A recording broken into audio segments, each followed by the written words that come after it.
Okay, this is part 3 to the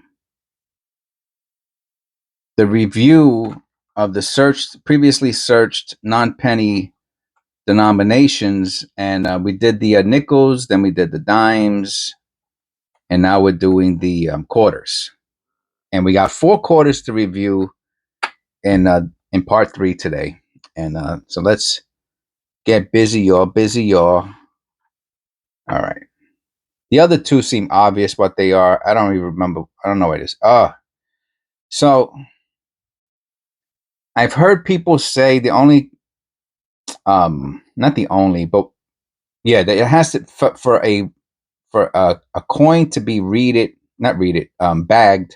It has to come from a reeded coin. So since this quarter has the stereotypical bagged look, I just thought I would show it. It's not worth anything, but just as and it's usually 3 in a row, just like that. So this is really a really good stereotypical bagged quarter. And I'm throwing it back into the jar because it's not worth anything, that I know of. Let's see, any errors on Anime Wong? Sometimes you'll see die chips, and those are worth $5-10, or extra this, or whatever, doubling. Okay, so bagged. All right. Oh, in case you don't know what bagged is, Eric from keeneEyeCollectables taught me that. He's he's our first member, actually. He's got that that designation, and he's the top member in every one of our descriptions. I list all the members, and I know we only have 5, so I know all of them by heart. Eric from keeneEyeCollectables, he does the live videos. You go check out his channel. You can watch. He has a bunch of them. Very nice. And then we had Mar-Tay. He's our second. Then we had Cat from CataTonic1 AKA Cat. And then we had Sandra. And then we had Otis. Salute you, sir. Otis. And so Eric, taught me what a bagged. I didn't know what those little marks were. I was like, oh, what's that little chipmunk bit it? And it's from the, I guess, from the mint or the reserve or the bank, and they had all the quarters together. My understanding is that they dropped them from very high distances, and boink, and then they would hit each other, and sometimes they would cause those marks from the reeds.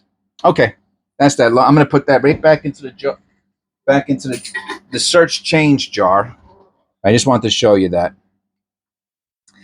Missing clad. It's funny that we have a missing clad here. There's one on the screen right now from when I looked at the dime missing clad, the Black Beauty from the previous episode. So let's see. Let's compare that one with. So that's the Black Beauty. We had a nice Black Beauty in the previous episode, and this person's missing clad. So they called it a Black Beauty too. Improper annealing. I don't think that's an improper annealing. I just think that's a missing clad. Improper annealing would be possibly the next one I'm going to show you. We'll look at that in a second. So yeah, so I will keep this. That's a really nice missing clad. You can actually see some of the rust coming through. It's really cool. Even on the edge. Yeah, this might be worth, $10-20. $5, whatever. So it's worth more than a quarter.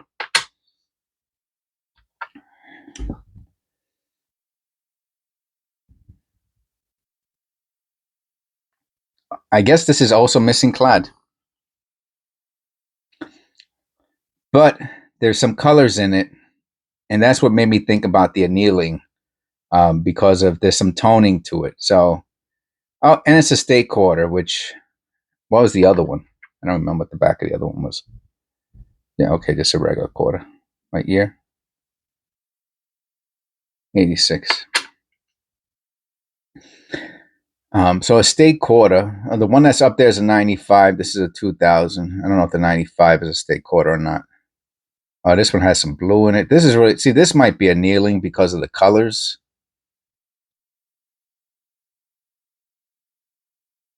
Hard to say. I'd have to do more research, but still worth, you know. And I don't know if the fact that it's on a state quarter, if that also increases the value. Oh, and it's also bagged. It's also bagged. So now you know how to identify a bagged quarter. So this one has a lot of things going on with it. It could be a $5 quarter, or because of the colors, and if it's a annealing error, and because if it's a state quarter, that might give it extra value. I'm not sure. So you know, I'll say between 5 and, well, depending on the state quarter uh, piece. If that adds rarity, then you know, then I don't know. It could be, you know, it could be a lot higher. I'd have to see what similar quarter sold for. Okay, and last but not least,